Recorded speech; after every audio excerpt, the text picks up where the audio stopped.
Good morning, praise the lord. ફરીને એકવાર ઈશ્વરનો આજના દિવસની ભેટને માટે અને સુંદર સવાર તાજગી તંદુરસ્તીને માટે ઈશ્વરનો આભાર માનતા આવો આજનું વચન જોઈએ. જો મેં આજ તારી આગળ જીવન તથા ભલું ને મરણ તથા ભૂંડું મૂક્યા છે, તે એ કે આજે હું તને યહોવા તારા દેવ પર પ્રેમ રાખવાની, તેના માર્ગોમાં ચાલવાની ને તેની આજ્ઞાઓ તથા તેના વિધિઓ તથા તેના કાનૂનો પાડવાની આજ્ઞા આપું છું, કે તું જીવતો રહે ને તારી વૃદ્ધિ થાય, અને જે દેશનું વતન પામવા તું જાય છે તેમાં યહોવા તારો દેવ તને આશીર્વાદ આપે. પુનર્નિયમનું પુસ્તક તેનો 30મો અધ્યાય અને તેની 15 અને 16મી કલમ. આજનો વિચાર. ખ્રિસ્તમાં અતિ પ્રિયવાલા મિત્રો, પ્રભુ ઈસુ ખ્રિસ્તના સામર્થ્યવાન નામમાં આપ સર્વને સવારની પ્રેમી સલામ. પરમેશ્વર કૃપાળુ, દયાનિધિ છે અને કરુણાના સાગર પણ છે, અને એટલે જ તેઓ માણસ પર જબરજસ્તીથી કશું ઠોકી બેસાડતા નથી અને જબરજસ્તી કરતા નથી, પણ પૂરેપૂરી સ્વતંત્રતા ઈશ્વરે માણસને આપી છે. અને પરમેશ્વરે કદી પણ કોઈથી પણ કશું પાછું પણ રાખ્યું નથી, છૂપું રાખ્યું નથી. બધું જ ઉઘાડું છે અને ખુલ્લું છે. પસંદગી માણસે પોતે કરવાની છે, જે માણસનો અંત નક્કી કરશે કે તે નાશમાં જશે કે જીવનમાં.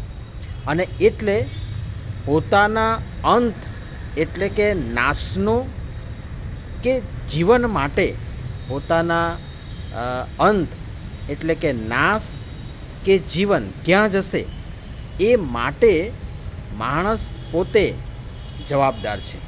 અને આટલું બધું જાણ્યા સમજ્યા પછી પણ માણસ તરીકે હું બેફામ અને બેવડું અને શું કહેવાય કે બેદરકારી ભર્યું જીવન જીવું, તો મારા જેવો મૂર્ખ બીજો કોણ? આ છતી આંખે આંધળા જેવું છે. ખબર છે સામે મોતનો કૂવો છે ને નાશ છે, તેમ છતાં દોડીને તે તરફ જવું એ મૂર્ખાઈ ભર્યું આપણું માણસ તરીકેનું વલણ છે.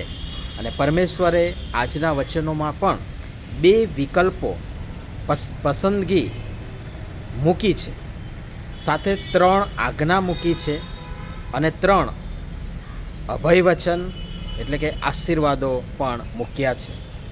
એ 3 ભાગ કયા કયા છે? તો પહેલો ભાગ વિકલ્પ, પસંદગી, બીજો ભાગ આજ્ઞા, અને ત્રીજો ભાગ અભયવચન અને આશીર્વાદો. પહેલો ભાગ જોઈએ તો એમાં આવે છે વિકલ્પ, પસંદગી. અને પરમેશ્વરે આપણી આગળ એ જીવન તથા ભલું, બી મરણ તથા ભૂંડું બંને મૂક્યા છે. હવે આ 2 વિકલ્પોમાંથી પસંદગી આપણે માણસો તરીકે કરવાની છે, જીવન તથા ભલું કે મરણ તથા ભૂંડું. બીજી બાબત છે આજ્ઞા. પરમેશ્વરે આજના વચનમાં 3 આજ્ઞા આપી છે, અને હું એને શરત તરીકે પણ તમારી આગળ મૂકી રહ્યો છું, કે એ આજ્ઞા કે શરત, એ 3 આજ્ઞા 3 શરત પાડો એટલે એની સામે 3 મોટા અભયવચન અને આશીર્વાદો ઈશ્વર આપણને આપે છે. એટલે કે પેલું ટ્રિપલ ધમાકા ઓફર જેવું છે. એમાં એ યહોવા દેવ પર પ્રેમ રાખવો, બી દેવના માર્ગમાં ચાલવું, અને સી દેવની આજ્ઞાઓ, તેમના વિધિઓ તથા તેમના કાનૂનો પાળવા. ત્રીજી બાબત અભયવચન અને આશીર્વાદો. જો ઉપરોક્ત 3 આજ્ઞા કે 3 શરત પાડો એટલે દેવ બાપે 3 મોટા અભયવચન, 3 મોટા આશીર્વાદો આપણ સર્વ આ બધું પાડનારાઓ માટે રાખી મૂક્યા છે, જે નીચે મુજબ છે. એ તું જીવતો રહેશે, બી તારી વૃદ્ધિ થશે, અને સી જે દેશનું વતન પામવા તું જાય છે તેમાં યહોવા તારો દેવ તને આશીર્વાદ આપશે. અને હવે વિચારો, આ બધું જ છે, બધું જ ખુલ્લું છે.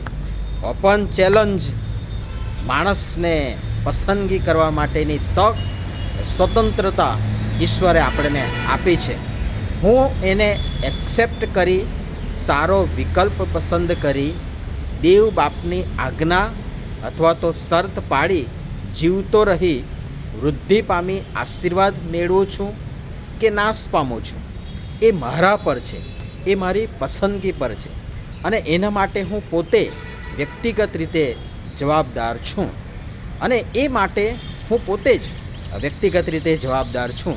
અને પ્રભુ પિતા પરમેશ્વર આપણ સર્વને સારું, શ્રેષ્ઠ, યોગ્ય અને સાચો વિકલ્પ પસંદ કરવા તથા દેવની આજ્ઞા અથવા તો શરત પાડી પ્રભુમાં જીવતા રહી વૃદ્ધિ પામી આશીર્વાદિત થવા તથા બીજા ઘણાઈને માટે આશીર્વાદનું કારણ બનવા અને બની રહેવા આપણ સર્વની સહાય તથા મદદ કરો. આમીન. ધન્યવાદ.